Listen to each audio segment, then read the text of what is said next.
o una gestión administrativa que tengamos que cumplir. Entonces, ¿dónde me pueden a mí tratar mejor? ¿En una empresa que me quiere vender algo o en una institución en donde estoy obligado a ir por un trámite, por alguna gestión específica, por a lo mejor un permiso que tengo que sacar? A dónde o dónde como tal me van a tratar mejor? A ver, analicemos, pensemos por ahí la respuesta que podríamos entregar. Me pueden dar su respuesta por el chat, pero también me pueden dar la respuesta por el micrófono. El micrófono está disponible para que puedan también por ahí participar. Entonces, ¿dónde me van a tratar mejor? ¿En una empresa o en un negocio donde me van a vender algo o en una entidad en donde estoy obligado a ir? Ok, por aquí tengo a Sofi. Sofi nos dice, en una empresa que quiere venderme. Ok, ¿alguien más piensa igual que Sofía? A lo mejor hay alguna respuesta diferente por ahí. Me gustaría leerlos para poder ver a lo mejor cuántas coincidencias tenemos. Sí, igual que Sofía. Hola, Sandra, sí. Hola, Sandra, estaba tu micro abierto, creo que querías participar. No sé si por ahí tal vez o no te escuché bien o se activó por... En una empresa que me quiere vender algo. Ok, muy bien, listo, muchas gracias. Ok, por aquí entonces tenemos a Sofía en una empresa que nos quiere vender algo, Sandra de igual manera, ¿no? Sobeida en una entidad privada porque las públicas no tratan para nada bien. Ok, de hecho, en base a experiencias que podamos ir teniendo cada uno de nosotros, tal vez nos inclinamos un poquito más por la parte privada a nivel de experiencia, ¿no? Que tal vez debería ser todo lo contrario a nivel de teoría, ¿no? O al nivel de concepción, porque se supone que una entidad pública debería tratar con más respeto, con más empatía al ciudadano, al usuario. A ver, por aquí, Juana, en ambas las entidades públicas están para servir a los ciudadanos. Ok, muy bien. De hecho, esa sería la respuesta ideal, ¿no? Que tendríamos que entregar cada uno de nosotros, incluyéndome, pero pues también toca aquí tomar partido un poco y coincido con lo que dice Sofía, con lo que dice Sobeida, con lo que también menciona Sandra, y es que tenemos por experiencias propias a lo mejor un trato más adecuado dentro de una empresa que me quiere vender algo porque sabe que va a necesitar mi dinero, porque sabe que va a necesitar mi atención, mi fidelidad para poder tener una continuidad conmigo como cliente, ¿no?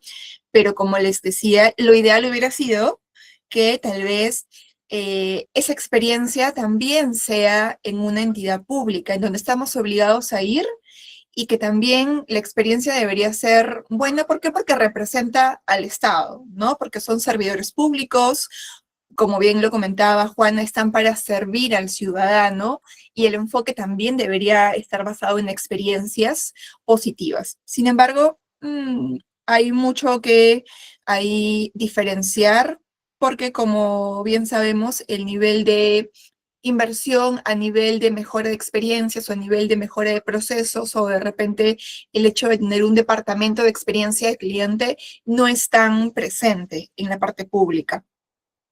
A ver, Lili, privados se esfuerzan en un mejor trato por los cierres de ventas. Así es, porque hay metas, ¿no? Específicamente. El público no se esfuerza y el trato no siempre es el adecuado. Así es, no siempre es el adecuado. Hay entidades públicas que atienden muy bien y no se puede generalizar. Correcto, no se puede generalizar.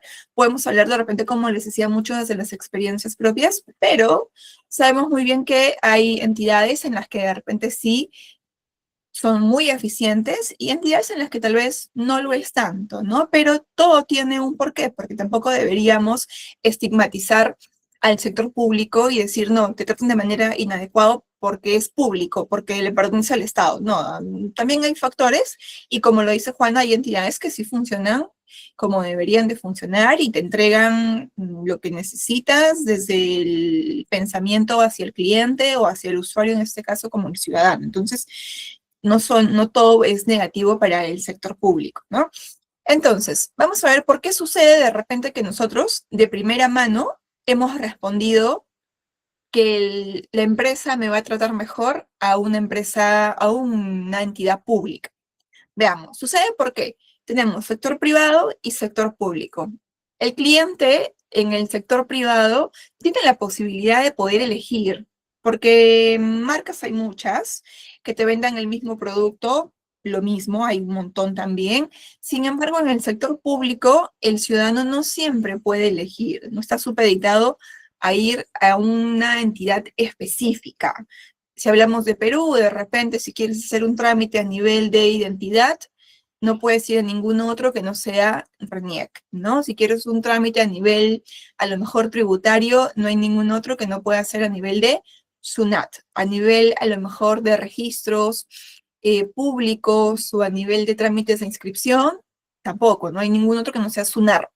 Entonces, por ahí sí, hay, digamos, se puede decir como que un monopolio del Estado, de hecho creo que lo he puesto en algunos puntos de las diapositivas, lo que no sucede específicamente en la parte privada, porque sí podemos elegir.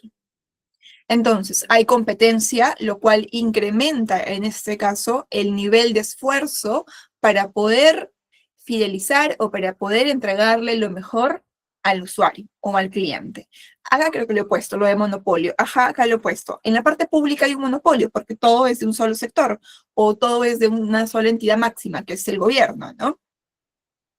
En el sector privado, la experiencia de cliente, recuerden que la C y la X o CX representa experiencia de cliente, o significa eso, impacta en los ingresos. De cómo tú me trates va a depender, y también obviamente de la calidad de lo que me ofrezcas, va a depender de que yo me quede contigo, de que yo te recomiende, de que yo regrese a tu marca a comprarte, etc., etc.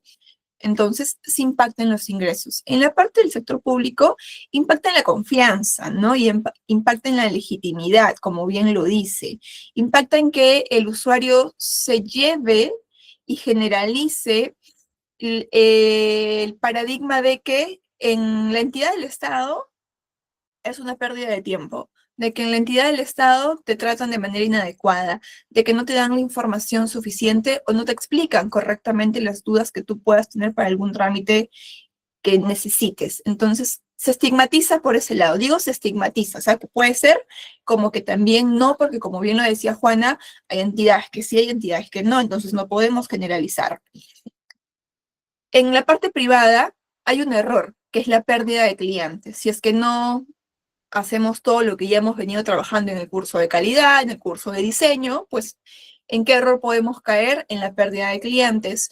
En el sector público, ¿qué cosa hay? Una frustración social, ¿no? Que es lo que tenemos o tiene mucha parte de la población. Y eso creo que no solamente pasa en Perú, pasa también a nivel de otros países, de que tenemos como concepto que una entidad pública, bueno, están ahí por cumplir, por hacer lo que tengan que hacer, y les importa poco nada ayudarte de repente, ¿no? Pero no todos son así.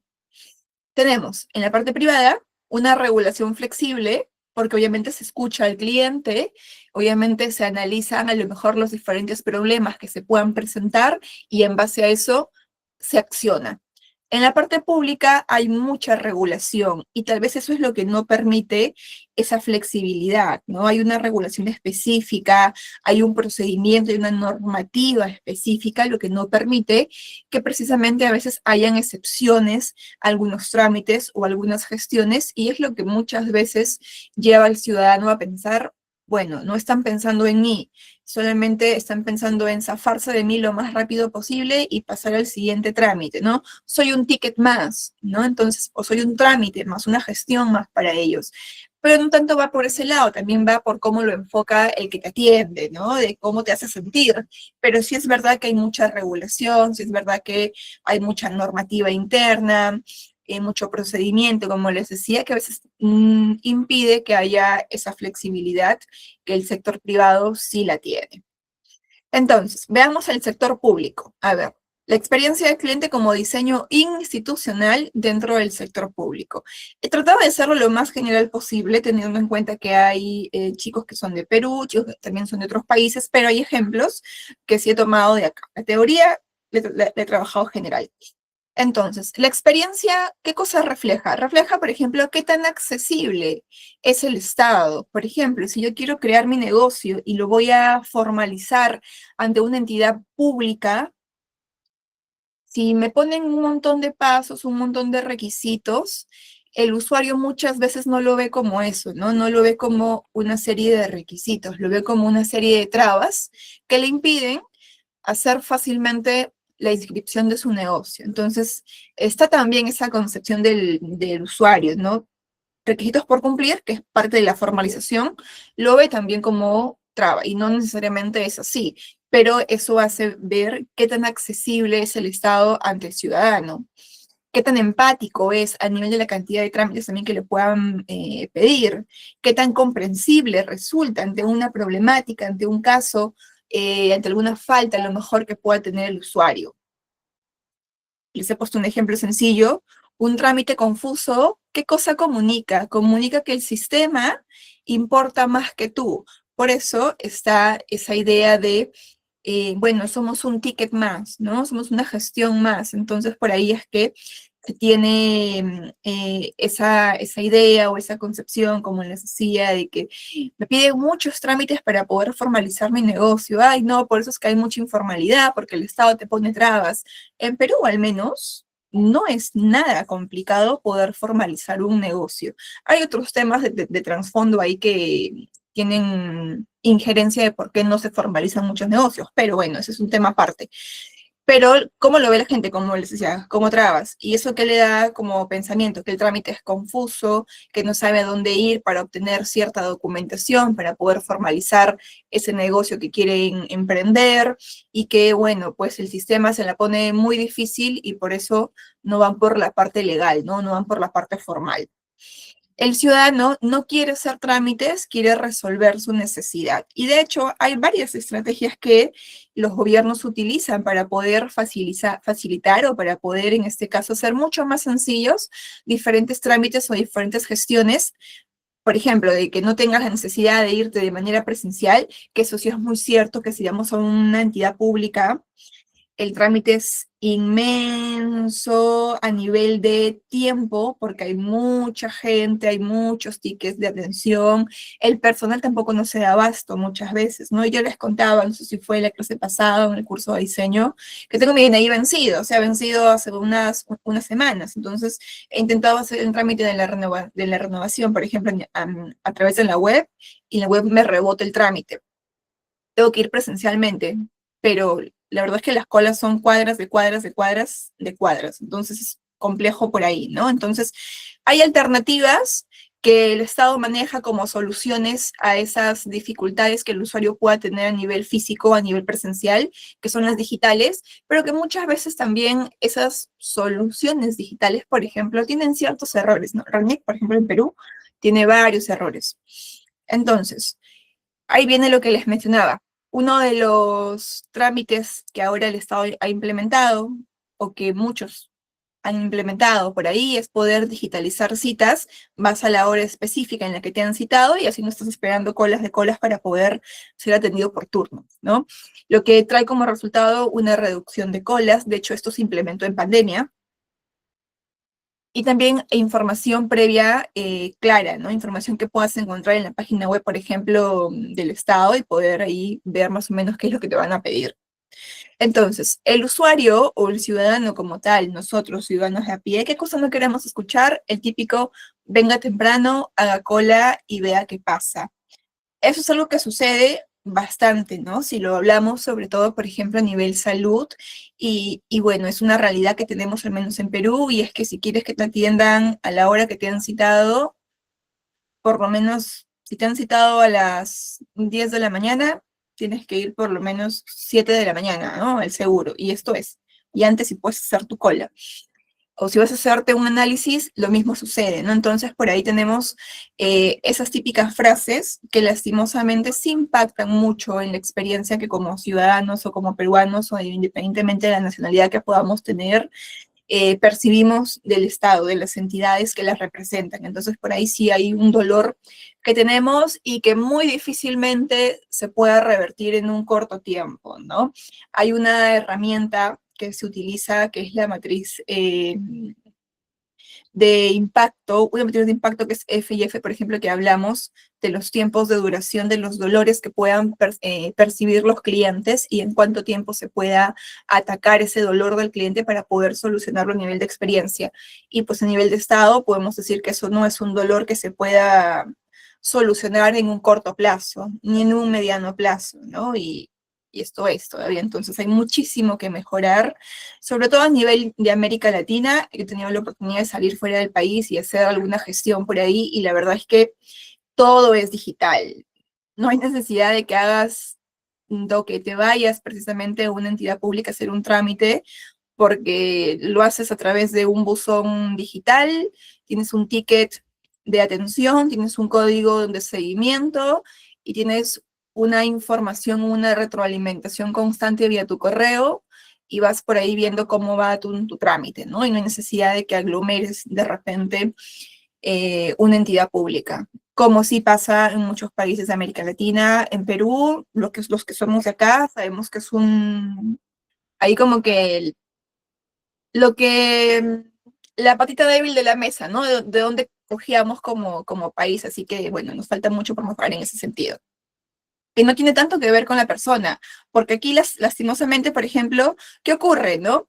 Que el trabajador del sector público, por muy bueno que pueda ser, o por mucho que se pueda esforzar de repente dar una experiencia positiva al ciudadano o al usuario, detrás hay mucha rigidez, detrás hay mucha inflexibilidad que no permite lastimosamente pues que su buena atención, su carisma o su empatía sea suficiente, ¿no? Entonces ahí sí hay muchísimo por trabajar.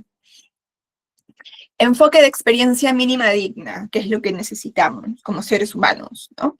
Entonces, en el sector público la meta no es sorprender, no es lo mismo que en el sector privado, como hemos hablado, que buscar darle al cliente experiencias memorables, como lo mencionaban en alguna otra clase.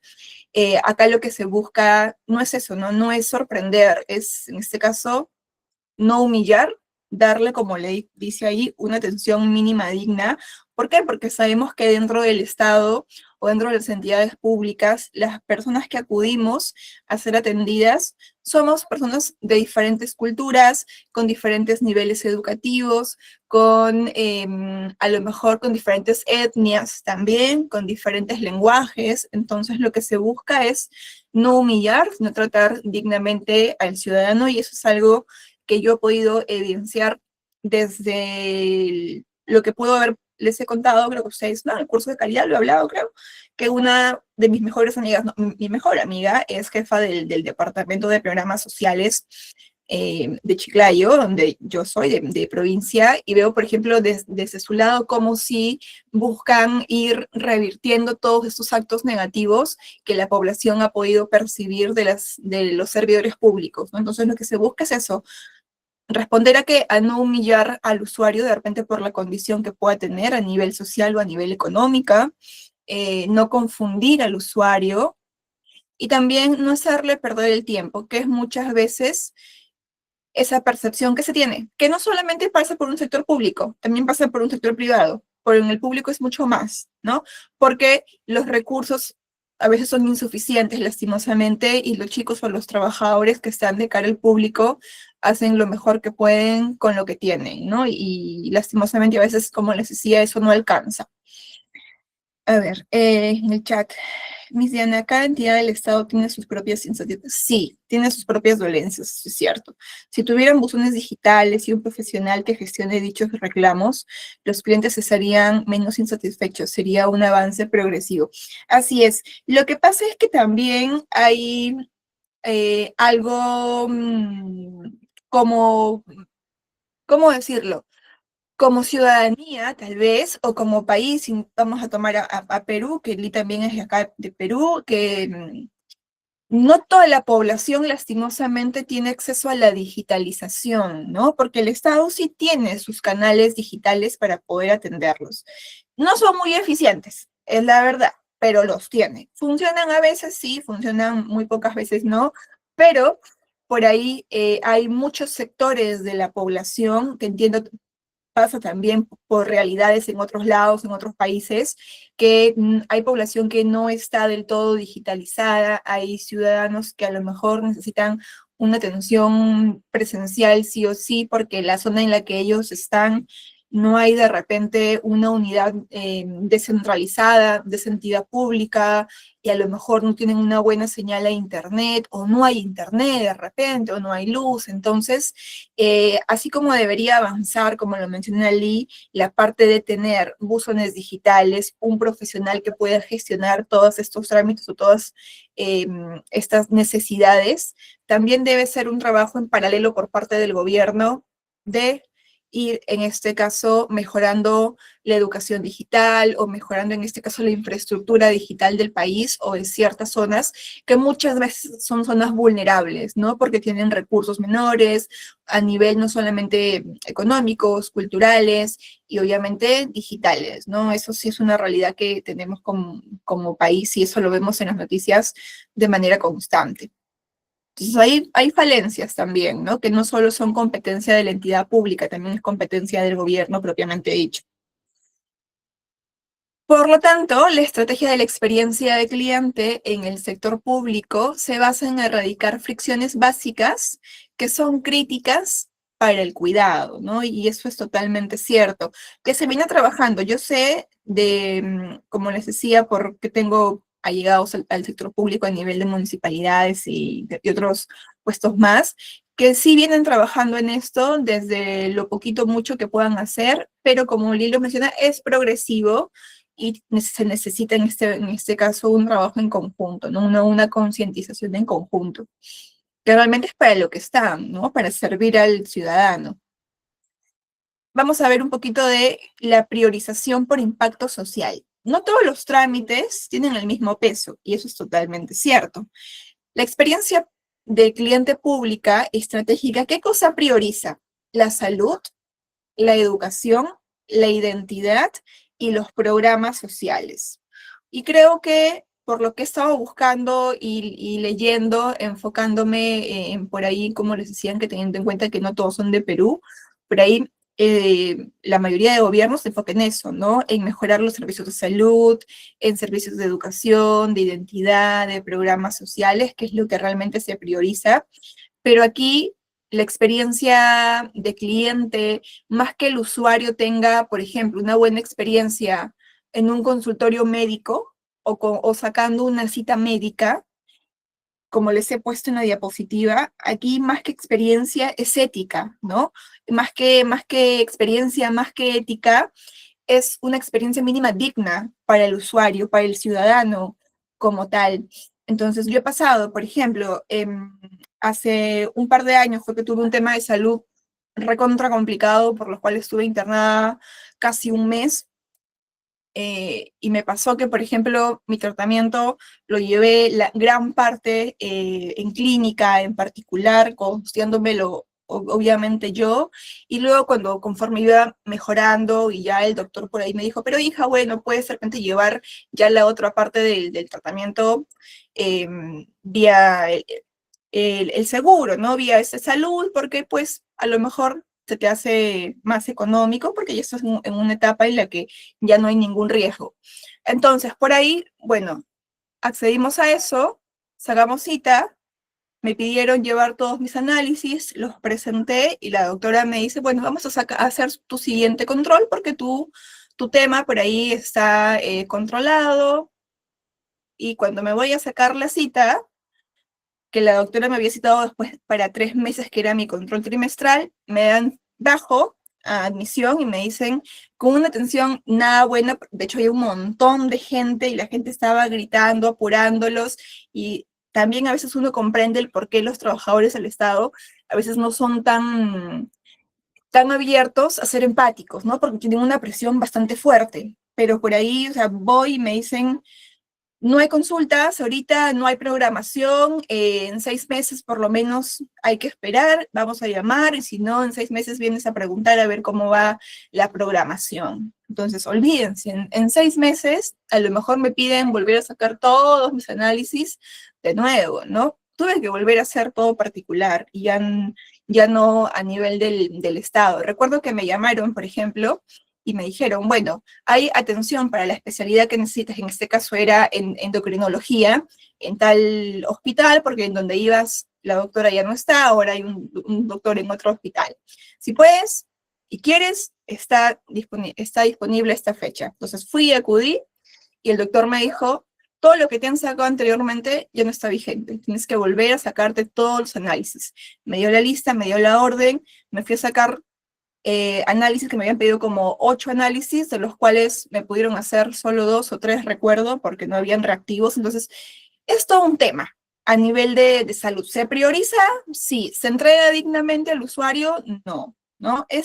Como les decía, más que experiencia, entra algo de ética, de humanidad por el usuario, sea salud o no, ¿no? Porque también involucra el tema de educación, involucra el tema de identidad, involucra el tema, como les he puesto ahí, de programas sociales. Aquí no entra mucho la experiencia, sino que es algo humano, ¿no? Y muchas veces es lo que el usuario no percibe, que al ser una entidad pública, una entidad del Estado, el trabajador que atiende a veces no tiene esa empatía o esa parte humana para poder conectar desde la necesidad o desde la preocupación o desde la urgencia de repente de la otra persona. En el sector público sí hay mucho por qué trabajar a nivel de capacitación a los trabajadores a niveles de bajo presión o en este caso a niveles de poder trabajar momentos complejos con usuarios, con el ciudadano de repente, porque sí ellos pasan por situaciones muy complicadas, entonces sí se requiere gestionar muchísimo esto y capacitarlos y darles también ese soporte, ¿no? O fortalecer de repente la inteligencia emocional para que de esa manera pues puedan darle lo mejor que puedan al usuario, a pesar de que a la interna su procedimiento, su normativa a veces sea muy rígida. A ver, uno de los ejemplos que podemos citar en este caso es RENIEC, que es la entidad en la cual nosotros tramitamos nuestros documentos nacional de identidad, en Perú es el DNI. Entonces, uno de los ejemplos que podemos mencionar, como les decía, que ahora tiene, es que tiene trámites que puedes hacer a nivel de la página web, lo que te involucra una reducción de colas, te da información previa a cita clara, puedes hacer pagos online, ahora está de la mano también vinculado con un banco del Estado, que es el Banco de la Nación, y los que conocen o los que son de Perú sabrán que también el Banco de la Nación tiene muchas deficiencias a nivel de atención, ¿no? Ahí hay muchísima deficiencia en cuanto al trato, en cuanto a las explicaciones que te puedan brindar, a pesar de que es un banco del Estado. De hecho, el Banco de la Nación en Perú tiene su departamento de experiencia de cliente, pero lastimosamente se rige por otras cosas lo que se le entrega al usuario, ¿no? Como que, bueno, ve y quéjate si quieres, total, soy nombrado, ¿no? Entonces, por ahí, y es lo que a veces da un poquito de pena lo que recibe el usuario. A ver, tengo por aquí los análisis, solo duran 3 meses, las citas son cada 3, 4, 5 o 6 meses, depende de la especialidad y del hospital. En Barton, cada paciente tiene una atención médica de solo 15 minutos y debes confirmar tu cita exactamente 20 minutos antes de tu cita, si no ya es tarde y pierdes la cita. Sí, sí, no, definitivamente tienen un vencimiento y bueno, por eso es que en mi caso regresé a tratarme un tema, mi tema que era un tema de tiroides que realmente lo tenía súper complicado a través de la vía particular, ¿no? Y bueno, y los que sabemos muy bien que enfermarnos es un lujo porque te requiere dinero para poder tratarte una enfermedad si es que el seguro lastimosamente no puede, uno tiene en este caso la inmediatez para poder tratarlo, ¿no? Y imagínense si hay mucha gente que no lo puede o no puede costear sus gastos de una enfermedad. En RENIEC deberían llevar cursos de habilidades blandas mínimo, pero como no son renovados, no tienen miedo a ser reemplazados. Así es. Ese es uno de los principales factores que no solamente pasa en RENIEC, ¿no? Lo citaba ahora con el Banco de la Nación y lo comenta Giancarlo. Bueno, como pues no saben que no los van a reemplazar, que no los van a cambiar, su actitud sigue siendo la misma y no te atienden como debería de ser muchas veces, ¿no? Eso es una realidad. Y si alguno de acá por ahí labora en el sector público, pues por ahí hagamos lo posible por entregarle lo mejorcito a nuestro usuario desde lo que podamos, ¿no? Así sea algo chiquito, que podamos entregarle a nivel de paciencia de repente, o a nivel de explicación, a nivel de empatía o de preocupación genuina, eso es lo que realmente va a sumar, ¿no? Entonces, por ahí es importante poder considerarlo. Si desde la parte privada se hace, desde la parte pública debería ser aún más. A ver, veamos la cocreación con el ciudadano. Definitivamente, no todo tampoco es malo, como lo mencionaba Juana en el chat. Me parece que fue Juana, sí, Juanita fue. ¿No? Que no todo es malo, no podemos tampoco satanizar o estigmatizar, como les comentaba, porque si el gobierno viene trabajando, como dice ahí, de manera cooperativa también con el ciudadano. ¿Qué necesidades tiene el ciudadano y cómo las puede también abordar el gobierno a través de las entidades que pone a disposición para nosotros, ¿no? Entonces, ¿qué buscamos? Pues gobiernos más empáticos con el ciudadano que prueben servicios con usuarios reales, que ajusten el lenguaje, que simplifiquen antes de lanzar algún tipo de programa o algún tipo de sistema o algún tipo de trámite de repente. Esto sí sé que se hace, porque, por ejemplo, RENIEC, ya que por ahí lo estábamos citando, tiene estos módulos itinerantes que llevan a zonas alejadas, que, por ejemplo, para que puedas llegar a una RENIEC de la ciudad y tu sector o donde vives de repente está muy alejado y tienes que cruzar a lo mejor un río, tienes que cruzar de repente en lancha para poder llegar a la ciudad, o largas horas en una combi o en un bus de repente para ir a la ciudad más cercana. Lo que sí hacen es eso, es llevar tipo unos carritos itinerantes que llevan ahí módulos y acercan los servicios a los sectores que más lo necesitan, ¿no? Y son servicios muchas veces adaptados al lenguaje que hablan estas personas, que pueden ser, por ejemplo, un quechua, un aymara. Si hablamos de Perú, hay muchísima población que habla quechua, que habla aymara, ¿no? Más allá del castellano que pueda ser predominante en el país. Y por ahí también se necesita que se pueda adaptar o que se pueda ajustar también el lenguaje para las personas que lo requieran.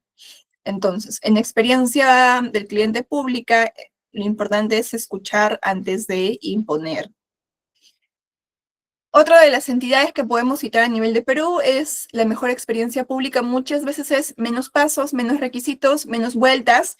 Y aquí, por ejemplo, SUNAT sí tiene como que podemos quebrar una lanza por ellos, ¿no? De manera positiva en este caso, porque sí hay muchos trámites que ahora están digitalizados, que ya no se necesita ir de manera presencial obligatoriamente para poder hacerlos, porque ahora ya tienes la facilidad de entrar a la página de SUNAT y puedes trabajar lo que requieras desde ahí. Entonces, por ejemplo, les he puesto ahí una serie de consultas que puedes hacer, consultas básicas sin clave SOL, trámites con clave SOL, tu gestión de tu RUC, devoluciones y beneficios tributarios que también los puedes hacer desde ahí, documentos y constancias, reclamos y solicitudes digitales, también las puedes trabajar por ahí. Por ejemplo, todo lo que tiene que ver con cuarta, con quinta categoría, también lo puedes trabajar desde la página web. El tema de retenciones también lo puedes hacer. Entonces, sí, hay muchas cositas que ahora aportan, digamos, la facilidad al ciudadano, pero se le aportan al ciudadano que en este caso tiene, digamos, la facilidad de poder tener el acceso a los servicios digitales, pero ya lo habíamos mencionado hace un ratito, hay un lado de la población que no tiene acceso a eso, ¿no? Que no tiene acceso realmente a una computadora, que ni siquiera tiene luz de repente, y por ahí también se requiere pensar o estar más cerca de la población vulnerable para poder brindarle también los servicios que SUNAT puede estar ofreciendo, que es un poco de la educación que se le busca también dar al ciudadano, ¿no? Desde nuestro lado, por ejemplo, a nivel de sector bancario, se busca también brindarle educación financiera a las zonas más vulnerables o más alejadas, por ejemplo, ¿no? La cultura del ahorro, la cultura de la inversión, por ahí. Entonces es importante poder también hacerlo. Vamos a comparar algunos elementos que podemos encontrar dentro de ambos sectores. A ver, lo he separado por dimensión y por sector. En cuanto a la dimensión de la experiencia de cliente, en la parte privada, ¿cómo se ve? Se ve como una inversión, porque la experiencia de cliente se invierte y tú lo ves a nivel de retribución como empresa en mayor cantidad de clientes, en mayores ventas, ¿no? Entonces se ve de ese lado. En la parte pública es la responsabilidad que la entidad tiene para el usuario o con el usuario, ¿no? Perú tiene 48 lenguas originarias, imagínense, 48 lenguas imaginarias. Quechua y aymara son las más habladas, 44 lenguas amazónicas y 4 andinas. ¿Las instituciones públicas o privadas son inclusivas? Sí son inclusivas, porque tienen y ajustan, como lo he mencionado, por ahí el lenguaje, o en este caso las lenguas, en base a lo que se puede hablar en ciertas zonas o en ciertos sectores de la población. Eso sí es cierto, pero no es que, por ejemplo, existan las 44 lenguas y adapten su página web y tengas la posibilidad de poder revisar el contenido en 44 lenguas. No, no es así, ¿no? Está inclusiva, pero enfocándose, digamos, en la mayoría de lo que se habla, en este caso que es el castellano, que es el aymara y que es el quechua. Pero por ahí, a nivel de inclusividad, ¿cómo se da esto? Es llevando o acercando los servicios que el sector público pueda tener a nivel de, como les decía, estos carros itinerantes que se llevan a zonas alejadas, ¿no? Y por ahí se presentan. Tenemos también el usuario, por ejemplo, algo que me mencionaban en alguna clase, era sobre, espérenme que se me fue, era sobre si es que el usuario que va a hacer un trámite, pero que tiene una incapacidad o una discapacidad, como por ejemplo el ser invidente, ¿está preparado el gobierno o el Estado para poder atenderlo de repente a nivel de braille o no lo está? Sé que, por ejemplo, tienen algunas entidades del sector público por ahí capacitaciones en cuanto al braille, pero no todas lo hacen, ¿no? Y no todas están enfocadas. Lo que sí sé que llevan, por ejemplo, es lenguaje de señas. Eso sí lo sé porque lo consultaba, de hecho, con la que les contaba, que es amiga mía y que trabaja en programas sociales, y me decía que sí, que por ejemplo ellos a nivel de programas sociales están capacitados para poder hablar con el lenguaje de señas porque pues ellos ven población vulnerable o población con necesidades específicas y definitivamente sí están preparados para poder comunicarse. Ahora, que el de la municipalidad que atiende, por ejemplo, un trámite de un ciudadano y que vaya una persona que sea sordomuda y se comunica a nivel de señas que sepa hacerlo, es un poco difícil que lo podamos encontrar, ¿no? No es tan digamos, cotidiano. Otra dimensión, como usuario, el privado lo segmenta y en el público es heterogéneo, ¿no? Porque pues el servicio es para todos. En la dimensión de error, en el privado, un error se convierte en una pérdida económica y en el público se convierte en un daño social, se convierte en frustración, se convierte en sentir, como les decía, que somos uno más, que no somos a lo mejor lo más importante para el gobierno, ¿no? En cuanto a la dimensión de velocidad, en el privado se ve de manera alta, porque pues hay metas a lo mejor que predominan para poder darle, en este caso, un movimiento bastante continuo y alto. En la parte pública es gradual, no hay específicamente metas que se puedan tener, y por ahí pues se tiende hasta donde se pueda atender al cliente, y si se quedaron a lo mejor clientes o ciudadanos afuera esperando, regresen mañana porque ya no hay más atención, ¿no?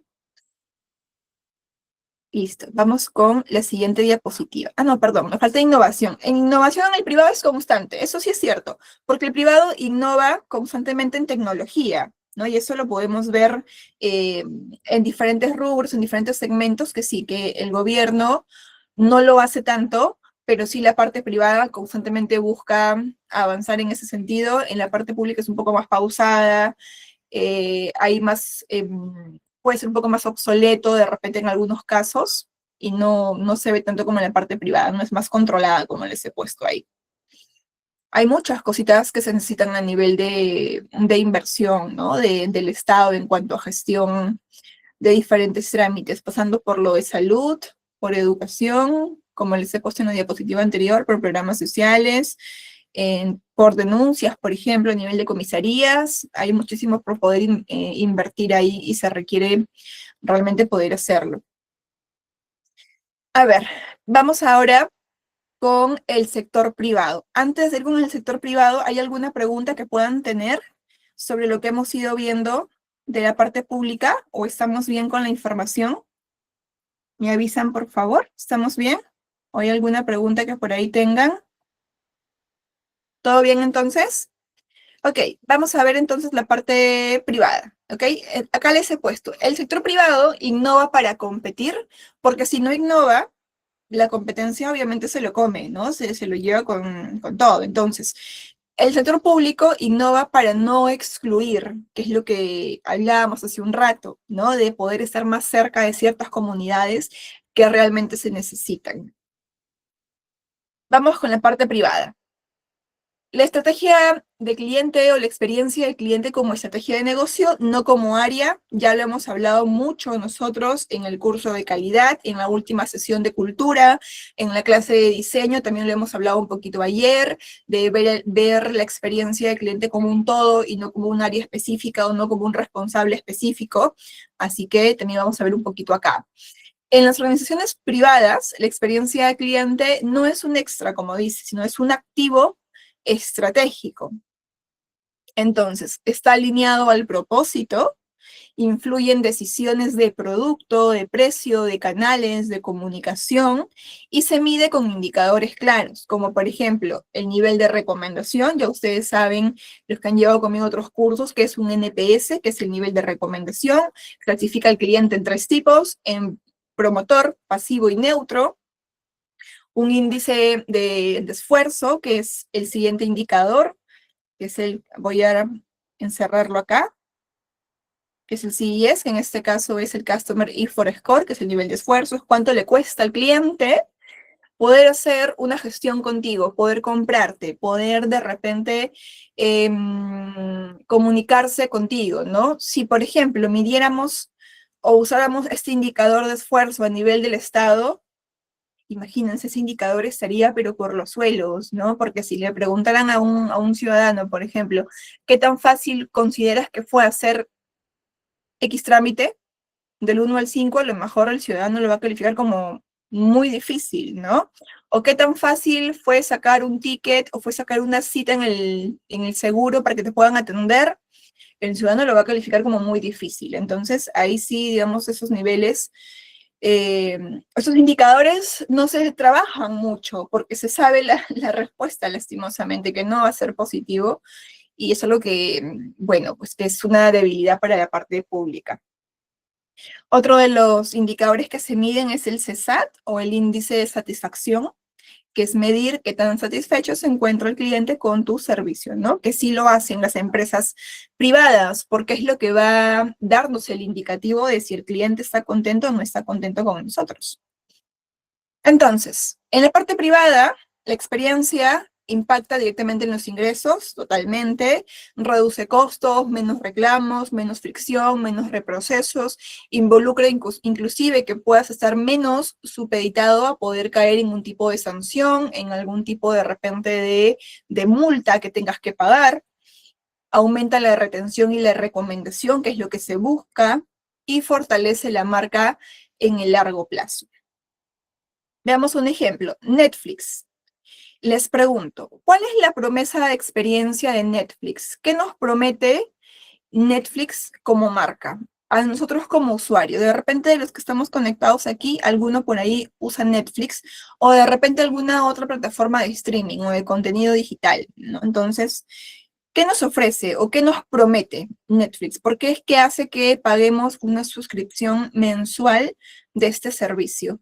Ok, por aquí tenemos una respuesta y es, a ver, la perdí.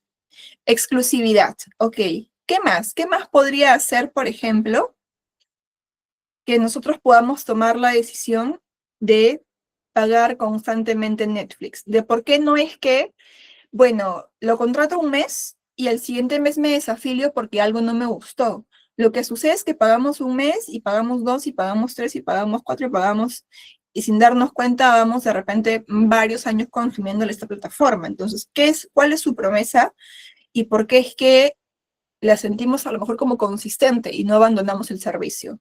Ok, muy bien. La diversidad de contenido, ¿no? También es una de las promesas que ellos tienen. Entonces, la promesa en sencillito es siempre hay algo que ver sin esfuerzo.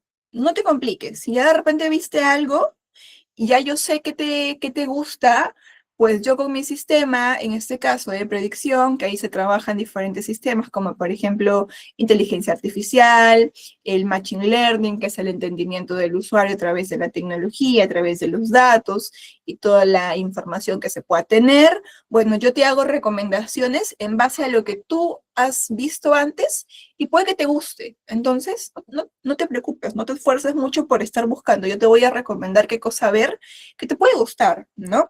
Así es, el algoritmo de la personalización. Entonces, ahí se usa muchísima la información que el cliente le proporciona a Netflix. Nosotros, sin querer, con lo que estamos viendo, le estamos proporcionando muchísima información sobre nuestro comportamiento, de lo que nos gusta a la plataforma. Por eso es que siempre nos va dando contenido a nivel de sugerencias, por eso es que tú abres Netflix y te sale, a lo mejor, creemos que te puede gustar, ¿no? Y te sale una serie de opciones, también te sale el top 10 a nivel de tu país, de lo que también te podría gustar. Entonces hay contenido muy dinámico, por eso es que dices siempre hay algo que ver, no te esfuerces, ¿no? Entonces, Netflix no compite solo por contenido, también compite por facilidad, por personalización y por continuidad de la experiencia, que quiere decir que tú, pues, si me pagaste un mes, no te vayas, págame dos, tres, cuatro, cinco, porque conmigo no te vas a aburrir. Siempre hay algo que ver, siempre hay algo, desde lo que añoras de repente desde años atrás, que veías de niño, o en tu infancia o en tu adolescencia, conmigo lo vas a encontrar si es que lo quieres volver a ver, ¿no? Por ejemplo. Y es lo que me pasa con mi hermano, por ejemplo, que él cada vez que puede repite El Príncipe del Rap. ¿Qué cosa ve él? Creo que está en HBO, si no me equivoco. Cada que puede repite Príncipe del Rap, cada vez que puede repite Malcolm, porque son series que marcaron su infancia y por ahí tiene, digamos, ese vínculo con esa plataforma y por ahí es que tiene esa continuidad también, ¿no? Porque tiene, como les decía, lo que tú añoras de tu infancia lo puedes encontrar también acá, del contenido más antiguo que veías antes hasta el contenido más actual. En un mercado donde muchas plataformas tienen series similares, el precio es comparable, el contenido se puede replicar, la experiencia de uso es la verdadera ventaja competitiva. Para Netflix, en este caso, que es la número uno a nivel mundial, ¿no? Que no sé si conocen un poquito su historia de Netflix. En este caso, Netflix surge, bueno, antes de Netflix existía Blockbuster, no sé si alguien por ahí recuerda esta plataforma de negocio. Bueno, no era plataforma digital, era un modelo de negocio en el que alquilabas tu cinta o tu cinta de VHS para que puedas ver tus videos en casa, así es, ajá. Entonces alquilabas tus videos y por ahí es que eh, Netflix a la par ya había un modelo de negocio que ellos iban mapeando, que iban viendo, y por ahí Blockbuster lo que hizo a nivel de innovación es, bueno, si no quieres venir a nuestra tienda a alquilar los VHS o los DVDs, no te preocupes. Te enviamos a tu domicilio por courier lo que tú quieras alquilar, pero si te demoras en la devolución, te aplicamos penalidades. Entonces, ¿qué hacía Netflix cuando empezó? Porque también empezó con un modelo muy similar. Bueno, te alquilamos las películas, pero no te preocupes si no quieres devolverlas, nosotros vamos por ellas a recogerlas. Entonces, no te aplicamos penalidades ni te cobramos nada extra. En algún momento Netflix, ¿qué sucedió? Su modelo de negocio a nivel de Blockbuster, que era mucho más grande, no era lo suficientemente rentable, y Netflix va con el modelo de negocio y dice, bueno, miren, ¿sabe qué?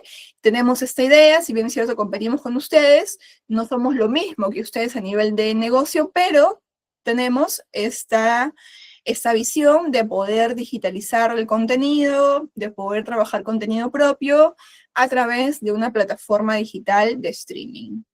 En su momento, Blockbuster le dijo, estás loco, olvídate, y ellos fueron con la intención de vender Netflix a Blockbuster y de comprarle la idea de negocio, ¿no? Pero bueno, ellos no quisieron aceptar. De hecho, esto es un caso de estudio súper común en las carreras de administración, por eso se los cuento porque me lo sé de arriba abajo. Y por ahí es que en su momento ellos dijeron no queremos. ¿Y qué hicieron? Pues lo vieron como un competidor débil, como un competidor, digamos, mínimo, ¿no? Minimizaron el negocio que ellos tenían y de pronto consiguieron el dinero, consiguieron la inversión, pusieron la plataforma que hoy es Netflix y fue el pionero como tal en su momento, y ahora es lo que es, pese a que existe, como les decía, HBO o HBO, como le quieran decir, está Disney, está más plataformas que por ahí hoy en día existen, sin embargo, pues Netflix hoy es el número uno, ¿no? Más, así es, más ganaban ellos en las multas, por eso es que el cliente o el usuario tenía un dolor importante ahí, en que yo te alquilo tus cassettes o tus DVDs, pero si me demoro me multas, ¿no? Entonces, no me está gustando eso. Fue Netflix y dijo, bueno, tengo el mismo modelo de negocio que ellos, pero yo no te voy a multar.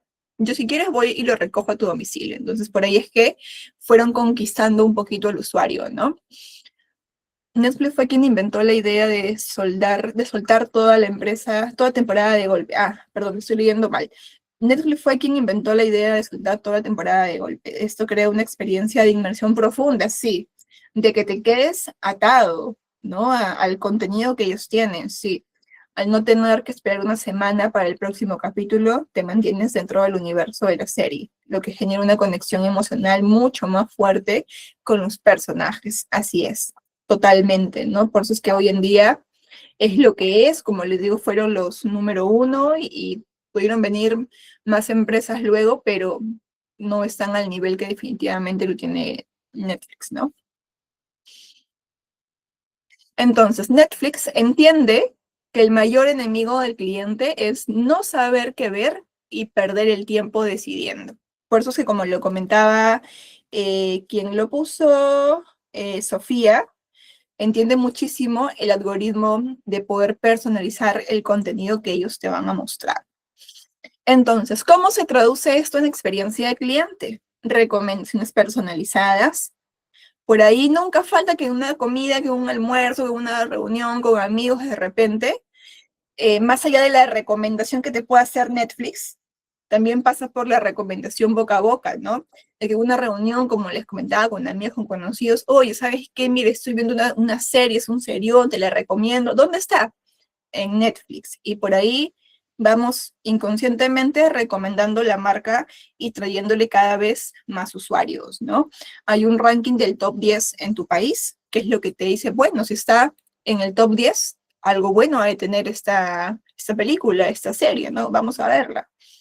Categorías claras según tu estado de ánimo, experiencias continuas y sin interrupciones, como lo mencionó en este caso Sofía también, que es lo que hace que tengas esa inmersión profunda, que es el término que ella utilizó, ¿no? De que te adentres a la experiencia que ellos te van a dar con su contenido y te encandiles ahí y te mantengas por buen tiempo mirando lo que te están entregando. Reproducción automática, sin cortes publicitarios, cambiar de dispositivo sin perder el punto. Eso es cierto, tú tienes Netflix de repente en la tele, pero también lo tienes en el celular, pero también está en la tablet de repente, entonces si te quedaste en el capítulo 6 en el minuto número 40 en la tele, prendes tu tablet y te va a aparecer el capítulo y el minuto en el que te quedaste. Entonces tiene esa continuidad, tiene ese hilo sin poder perder, digamos, eso, ¿no? De donde estuviste viendo. Pero tiene competidores gratuitos con solo la conexión a internet como Pluto, Ramtime, Canela TV y Mercado Libre. Interesante propuesta alternativa. Sí, sé de Mercado Libre, que es algo nuevo que han sacado. Las series para maratonear son excelentes, sí. De hecho, ¿no? De hecho, me decían en una clase en algún momento cuando hablábamos sobre el caso, un caso mucho más específico, más profundo de estudio a nivel de planeamiento estratégico en Netflix, y los chicos me decían, Miss, pero ahora, por ejemplo, está también Magis TV, creo que es el término. Yo la verdad no lo conozco, no lo uso, pero por lo que he buscado, sé que no es un contenido legal. Entonces, se considera, digamos, competencia directa, no, pero por ahí es alguien más bien que está vulnerando lo legal que te está entregando Netflix, ¿no? Entonces, por ahí es que para hacer esa comparativa. Pero de que hay otras opciones gratuitas, sí, sí lo hay. Lo de Mercado Libre lo he visto cuando lo lanzó, porque pues por ahí llegan los correos. Entonces, Netflix piensa por el usuario, ¿no? Por eso es que dice, hay mucho que ver, no te esfuerces, yo tengo contenido para darte. Entonces, el cliente siente que Netflix lo entiende, no pierde el tiempo, siempre encuentra algo, y esto genera alto uso, lealtad, menor tasa de cancelación, menor sensibilidad al precio, que busca Magis piratea señales de paga. Ok, ahí está el dilema, ¿no? ¿Por qué les decía entonces que no era legal? Entonces, ¿qué sucede en este caso? A nivel de lealtad, a nivel de menor tasa de cancelación y que tal vez tengas menor sensibilidad al precio, ¿no? Que no te importe tanto si es que Netflix sube su tarifa, que de hecho la ha subido el año pasado, ¿no? Que suba su tarifa por ahí. ¿Por qué? Porque tiene la serie exclusiva en su plataforma y viste la temporada 1 y en unos meses van a sacar la temporada 2. Entonces no puedes cancelar o no deberías cancelar tu suscripción porque estás ahí esperando con ansias que salga la siguiente temporada, el siguiente contenido, porque solamente ellos lo tienen, entonces te hace leal a la marca, ¿no? Y miren que algo curioso a nivel de experiencia también de cliente es que Netflix interactúa muchísimo en las redes sociales. Si ustedes por ahí curiosean un poquito, a nivel de Instagram, a nivel de Facebook, a nivel de TikTok, ellos suelen contestar muchísimo los comentarios. Obviamente no contestan todos, pero contestan mucho los comentarios que los usuarios le hacen. Entonces, esto significa que realmente ellos sí quieren conectar también con el público que por ahí les escribe, que por ahí se toma el tiempo de poder comentarle algo, ¿no? Y por ahí que hacen pedidos y Netflix responde a veces con palabras un poco sarcásticas en tono de broma, y realmente lo que ellos trabajan a nivel de redes es súper interesante, lo que hace que el usuario, pues en este caso, tenga la marca muy presente, se haga leal a su contenido o se haga leal a la marca, ¿no? Si me pregunten a mí, por ejemplo, yo he podido, en casa hay HBO o HBO, está Netflix, y esos dos creo, nada más. Porque antes teníamos también Star y Disney que eran uno solo, creo.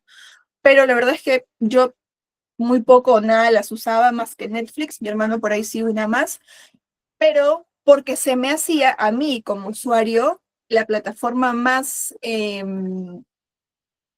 por ahí más didáctica o más fluida o para mí más sencilla de entender, se me hacía Netflix. Y la otra, de verdad que casi nunca la abría para ver su contenido, ni por curiosa ni por nada. Entonces, sí hay por ahí mucho a nivel de conexión de lo que te puedo ofrecer porque su plataforma es súper amigable. Netflix gana no solo porque tenga más contenido, sino porque hace que elegir sea fácil.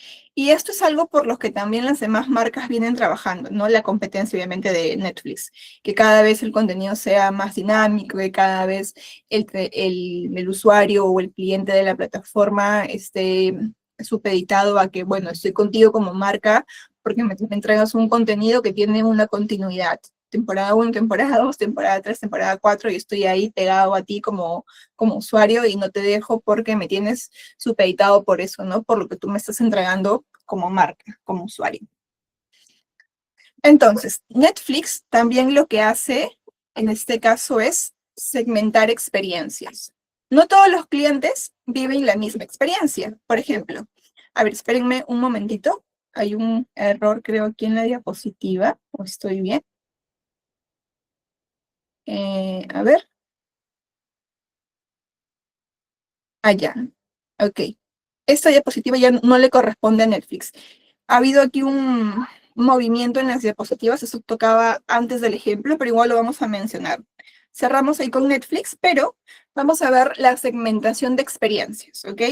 No podemos, por ejemplo, pretender gestionar experiencias en un público joven de igual manera que en un público adulto o en un público adulto mayor o en un público infantil, ¿no? Son diferentes experiencias, son diferentes segmentos, diferentes necesidades, diferentes exigencias, entonces por ahí hay que trabajar de manera específica. Entonces, no todos los clientes viven la misma experiencia, ya les decía, no es un trato preferencial, es un trato pertinente.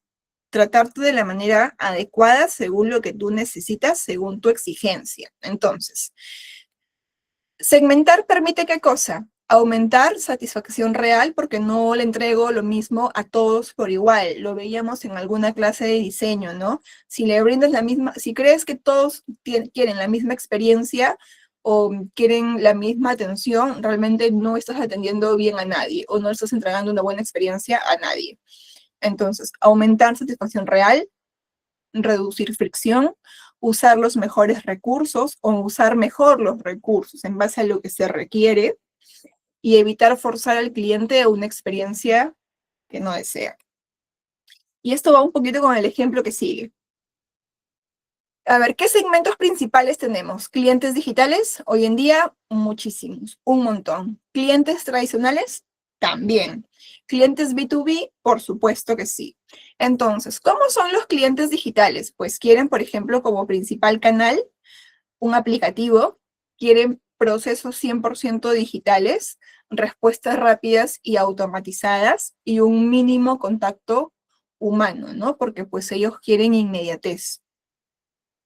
Un cliente tradicional, ¿qué cosa necesita? Una oficina física relevante, una atención personalizada, un lenguaje claro y pausado y un mayor tiempo por interacción. Que realmente esto sí sucede, ¿no? En diferentes categorías de repente de edad.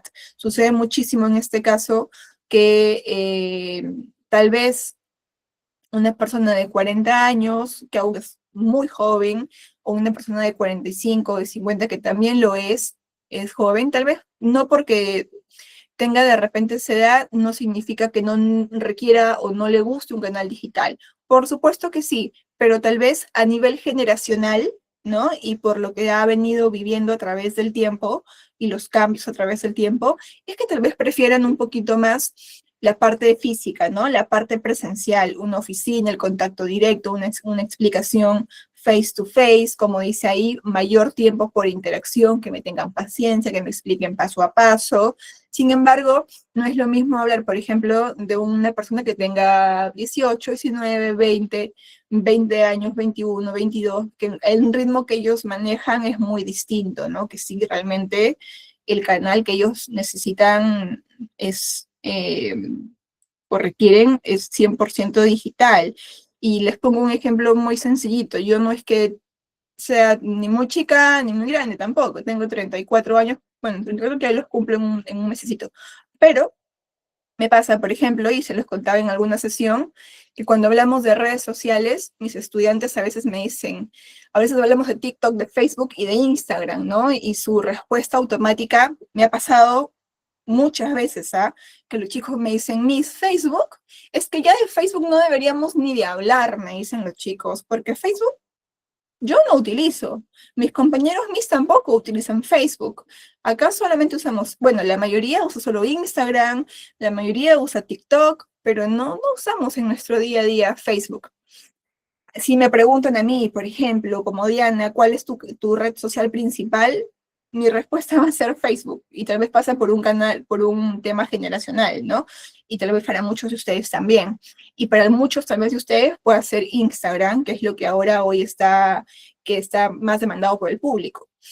Sin embargo, son segmentos distintos, son públicos distintos, y toca ver, por ejemplo, hacia dónde podemos enfocar las experiencias dependiendo la pertinencia, como les decía, ¿no? Clientes B2B, que son business to business, negocio y negocio, ejecutivos dedicados, se requiere totalmente, canales exclusivos que atiendan, por ejemplo, a un canal empresarial, procesos más estructurados, un poquito no rígidos, pero sí más, esa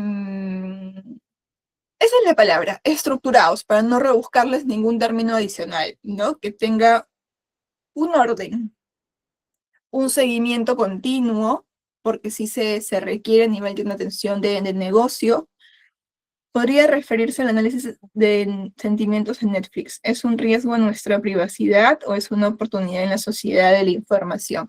Es una oportunidad para el negocio. Realmente no le damos mucha información propia a nivel de información, a nivel de data, porque lo único que hacemos es darle nuestro contenido, ¿no? No es que a lo mejor sea como un aplicativo, por ejemplo, del celular, y le estamos autorizando que entre o que tenga acceso de repente al micrófono del celular, que tenga acceso a la cámara del celular, que tenga acceso a los contactos del celular, que tenga acceso de repente a otro tipo de información privada, como muchas veces sucede, y por eso algunas empresas por ahí son a veces controversiales, ¿no? Por la invasión a la privacidad de manera oculta que hacen con los usuarios. En este caso, Netflix, pues, no autorizas más que el pago que estás haciendo, ¿no?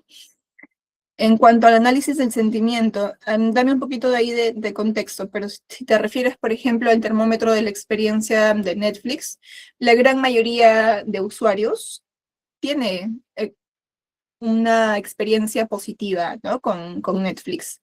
Eso sí es algo bastante rescatable de ellos. A pesar de que, no sé si fue el año pasado, creo que sí fue el año pasado, cuando aumentaron su tarifa, realmente sí fue controversial un montón. Hace más de un año, cuando hicieron la limitación de pantallas, ¿no? De que, bueno, si quieres compartir tu contraseña en una TV que está fuera de tu domicilio, pues va a ir un mensaje que tienes que pagar para que puedas verlo fuera de tu domicilio, ¿no? Y en otra pantalla, en otra TV, porque solo estás pagando por una. ¿Quieres más? Paga por dos, paga por dos o paga por cuatro pantallas. Entonces, en ese sentido, sí fue algo controversial, que en su momento sí fue un dolor para el usuario, ¿no? Pero en este caso, Netflix, ¿qué hizo? Fue atacar la debilidad que ellos tenían, que era que mucha gente estaba comercializando sus cuentas por lo bajo y compartiéndolas y obteniendo una ganancia a costas de pagar una sola cuenta en esta plataforma, ¿no? Entonces, por ahí es que hubieron en algún momento algunos dolores que en su momento fueron controversiales, pero que luego el usuario entendió. Vamos con otro ejemplo, es el ejemplo de LATAM, que es una aerolínea. En este caso tenemos que no todos los pasajeros viajan por lo mismo ni esperan lo mismo. Yo les he puesto como ejemplo del diseño de experiencia, pero sucede que LATAM se vio obligado a rediseñar la experiencia y a gestionar las nuevas experiencias que se venían con este rediseño. A ver, ya les voy a ir contando. LATAM entiende que el cliente o el pasajero no es solo, o bueno, no es solo eso, ¿no? Por eso segmenta la experiencia, en este caso, por el tipo de pasajero, más no solo por el precio. Entonces, hay perfiles, pasajeros sensibles al precio. ¿Qué quiere decir? Pasajeros que quieren tomar un viaje en avión, pero que no quieren gastar tanto. Entonces, ¿cómo gestiona ellos o cómo se gestiona esta experiencia de este usuario? Entonces, primero perfil, llega el perfil A o perfil B, realmente ahora los pasajes en vuelos no son tan caros si es que los compras con anticipación y a veces hay muy buenas promociones. Prioridad, precio y puntualidad, baja expectativa del servicio adicional. Si es que eres un cliente que compra un pasaje económico de LATAM, pues sabes que por ahí tu expectativa ante un servicio adicional va a ser baja, ¿no? Porque pues estás pagando, digamos, lo mínimo necesario. Entonces, ¿qué experiencia hay en este caso? Una compra 100% digital, servicios adicionales opcionales como un equipaje, asiento, entre otras cosas más por ahí. Comunicación clara y funcional, autoservicio en check-in en este caso, ¿no? Que sí, eso sí está. Ahora, pasajeros frecuentes, que es el programa de fidelidad, que realmente es un programa muy interesante. Tienen aquellos pasajeros o aquellos clientes que viajan con frecuencia y que acumulan puntos o acumulan millas. No sé si por ahí alguno de ustedes a lo mejor tiene este programa con Latam, que es la acumulación de millas. ¿Qué cosa se valora? La eficiencia y el reconocimiento. Ok, yo te elijo a ti, Latam, constantemente para poder viajar, pero también reconóceme como usuario, ¿no? Dame a lo mejor una bonificación. Em, Dame por ahí un reconocimiento a mi lealtad. Entonces te doy millas. Te doy un programa de lealtad en el que acumulas puntos para que puedas canjear lo que esté disponible en su momento, que pueden ser pasajes, como pueden ser también artículos. Entonces, hay menor tolerancia a fricciones, porque hay canales específicos para atención. Experiencia diseñada, check-in preferente, dependiendo la categoría que tengas. Embarque prioritario, igual, dependiendo la categoría. Una atención diferenciada, igual, dependiendo la categoría que eres. Y canales exclusivos de soporte. Y aquí se evidencia el ahorro de tiempo es igual a una experiencia superior. Pero aquí en este caso, pues sí es para aquellos pasajeros que vuelan constantemente con ellos y tienen una categoría específica, ¿no? Pasajeros business o corporativos, que es un perfil muy distinto al de un pasajero con una sensibilidad al precio o un pasajero de repente que viaja con frecuencia. Viajan específicamente por trabajo, alto valor del tiempo, expectativa de continuidad y confiabilidad. Experiencia diseñada, flexibilidad en cambios, salas VIP, atención más personalizada, comunicación proactiva ante incidencias, y aquí la certeza y control son más importantes que el precio. Pero ¿qué sucede? Yo les decía hace un ratito que Latam se vio obligado a rediseñar su experiencia y a gestionar estas nuevas experiencias que se venían. ¿Qué sucede con Latam? Latam al menos en Perú, era, digamos, prácticamente un monopolio. Existían otras aerolíneas, que en su momento era Peruvian Airlines, que después el Estado la liquidó, le dio de baja y bueno, se quedó Latam, pero como no puede haber un monopolio, porque se supone que hay libre mercado, entró otra aerolínea, ¿no? Que en su momento fue Viva Airlines, que es una aerolínea colombiana. Entonces, Viva Airlines, ¿con qué viene? Viene a proponerle al público peruano, en este caso, una experiencia y opciones distintas del servicio. Si tú quieres viajar, lo que te ofrece la aerolínea actual que manda en tu país es, así viajes con una mochila, te voy a cobrar lo mismo que alguien que viaja con una maleta de 20 kilos. Entonces, es lo que hay. Yo vengo a ofrecerte algo diferente. Si tú viajas con una mochila, no tienes por qué pagar lo que paga un pasajero que viaja con una maleta mucho más grande. Entonces, ¿quieres un pasaje más barato? No te preocupes. No me pagues por un asiento en específico, pero yo te voy a asignar uno de manera aleatoria. Entonces, pero no te doy más servicios, como por ejemplo que la sí te da, ¿no? El servicio de bueno, la Paz y lo que tiene del servicio, ay, Dios, se me fue el nombre, perdónenme. Tengo aquí en el aplicativo de Latam. Perdónenme. Bueno, en lo que carga, que es el aplicativo para que puedas ver contenido gratuito, ¿no? Series, películas, lo que por ahí puedas necesitar en este caso de Latam. Entonces, bueno, no te ofrezco eso, pero paga menos. Entonces, el usuario obviamente hace ahí compensa, ¿no? Dice, bueno, para la hora que voy a viajar o para la hora y media de vuelo, la verdad es que no necesito pagar por contenido ni por un asiento de repente, porque solo voy a viajar por 2, 3 días y solo llevo una mochilita y hasta entonces quiero lo más barato. Entonces viene Viva Airlines y te ofrece eso. Entonces, ¿qué pasó con Latam? Latam tuvo que, como les contaba, rediseñar todo eso. Dijo, bueno, como viene esta nueva aerolínea, que luego se le sumó Sky, que luego se le sumó Jet y otras más por ahí, ¿qué pasó? Bueno, Latam tuvo que rediseñar todo. Ya no vamos a ofrecer una sola tarifa, ahora vamos a ofrecer diferentes tarifas. Tarifa light, no, tarifa basic, que es la más barata, tarifa light, tarifa, hay una más, y la plus. Entonces, en la que tú puedes personalizar, ¿no? Si quieres un pasaje más barato, bueno, eh, te voy a asignar cualquier asiento, no hay servicio a bordo, te dan un chocolate por ahí, por ahí, y tienes solamente la opción de viajar con un artículo de mano, pero me pagas menos. Y si quieres más comodidad para poder viajar o quieres llevar más equipaje, bueno, entonces págame la siguiente categoría, que es Light. ¿Quieres otra? Págame la Plus de repente, ¿no? Entonces, tuvo que rediseñar todo esto y gestionar nuevamente experiencias nuevas, quitó el servicio a bordo, porque antes sí te entregaban por ahí una que otra cosa para poder degustar o comer, ahora te dan un chocolatito y si en este caso pagaste una tarifa distinta y te asignaron asientos delanteros, que son las 3 o 4 primeras filas, te dan un poquito ahí de diferenciación, ¿no? Un poco más de espacio, te dan por ahí un poquito más de snacks, pero realmente tuvo que cambiar todo eso, pero porque se vio obligado cuando llegó, como les comentaba, esa nueva aerolínea que es Viva, que ya no está en Perú, pero al menos marcó el cambio. Y ya luego ingresó Sky y Jet y las demás, ¿no? Entonces, por ahí es que tenemos estos ejemplos.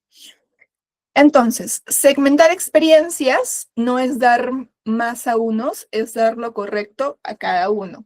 Y cierro con lo que les decía hace un ratito, ¿no? Entregar realmente lo que es pertinente al usuario en base a su segmento, en base a su perfil, para en base a eso poder gestionar la experiencia que cada uno necesita. A lo mejor no tengo por qué darle la misma experiencia de repente a un cliente que es un pasajero de la aerolínea que va a lo mejor por turismo, a alguien que va de repente por negocios. Entonces son experiencias distintas y por eso es que LATAM ofrece una variedad ahí específica para cada uno de ellos. Y listo, chicos. Esta es la sesión de hoy. No sé si hay alguna pregunta que puedan tener antes de darle pase a Arnold y antes de cerrar la sesión. En lo que me van comentando, los invito a que mañana se puedan conectar. Tenemos clase a las 4, de 4 a 5 y media. Tenemos la última sesión del curso de diseño y nos toca trabajar estándares de servicio y diseño de la promesa de la experiencia. Así que si por ahí quieren entrar, están cordialmente invitados para poder conectarse a la sesión del día de mañana. Listo, chicos. Entonces, los dejo con Arnold y conmigo será en este curso, el día viernes, nos toca trabajar gestión de la voz del cliente, que es un tema recontra interesante, que es conocer, escuchar, gestionar lo que tiene que decirte el cliente y verlo como una oportunidad más que como una debilidad o como un gasto. ¿Qué puede comentar de Indecopy? En cuanto a, Lee, Indecopy en cuanto a qué? Indecopy es una entidad, ¿no? del Estado, que en este caso protege al consumidor, que protege... en cuanto a reclamos en atención, la principal función de Indecopy es proteger, ¿no? Proteger al consumidor, proteger al usuario. Entonces, hay casos en los que Indecopy, por ejemplo, sale a favor, y es la gran mayoría del usuario, pero tiene que estar muy bien fundamentado. Y hay casos en los que Indecopy, si es que el reclamo no está fundamentado o si es que realmente la empresa a la que estás poniéndole un reclamo ampara correctamente sus procedimientos, pues sale a favor de la empresa, ¿no? Pero su principal función es esa, es defender al usuario. Nosotros hemos tenido muchos casos de reclamos, por ejemplo, de clientes que han manifestado, por ejemplo, compras no reconocidas en sus cuentas bancarias, dinero que ha salido sin que ellos lo hayan autorizado, movimientos bancarios que desconocen, que han puesto reclamos con nosotros, que el área pertinente les ha dado la respuesta que tendría que haberle dado. Han ido a Indecopy, por ejemplo, para poder darle gestión. El usuario ha elevado, porque en ese caso lo que haces es elevar tu reclamo, ¿no? Entonces, por ahí Indecopy han ido con Indecopy les ha pedido obviamente primero la respuesta de la empresa, porque es lo que hace, te pide la respuesta de la empresa, tú se la entregas, ellos lo analizan. Han habido casos, por ejemplo, en los que el usuario sí ha salido la respuesta a su favor de Indecopy. Indecopy ha tenido en este caso que mediar, esa es su principal función, mediar por el usuario, ¿no? Defenderlo y mediar. Entonces, mediar por el usuario con el banco, con la empresa en este caso, y si es que el reclamo sale a favor del usuario, Indecopy te dice, ¿no? ¿Qué quieres? ¿Quieres terminar ahí el reclamo porque tienes una respuesta satisfactoria? ¿O quieres elevar tu reclamo y ya poner, en este caso,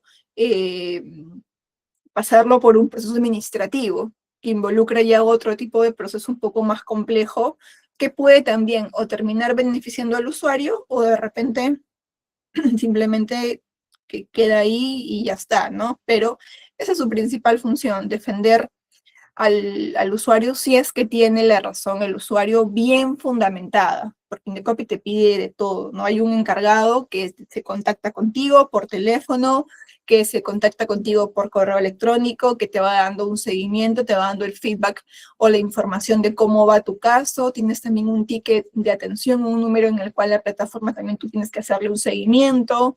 Entonces, sí hay en ese caso experiencias que pueden ser muy positivas, pero también experiencias en las cuales el Indecopy no salió a favor del usuario porque a lo mejor no hay las evidencias necesarias como para poder hacerlo en cuanto a reclamo. Pero siempre que queramos poner un reclamo, en este caso con algún negocio, con alguna empresa, no podemos ir directamente a Indecopy, ¿no? Primero hay que poner el reclamo en el negocio, tener la respuesta del negocio, si el negocio a lo mejor nos da una respuesta negativa que nosotros consideramos que no es justa, podemos ir a Indecopy o podemos presentar una reconsideración.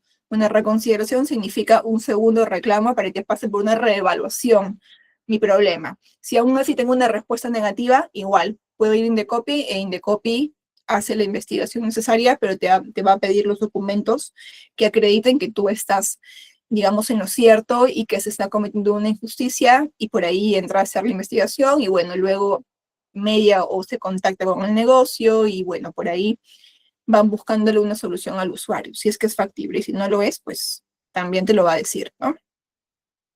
Listo, chicos. Entonces, nada, los dejo con Arnold para que les pueda dar alguna información adicional, a lo mejor lo de la asistencia o algo por ahí que esté pendiente.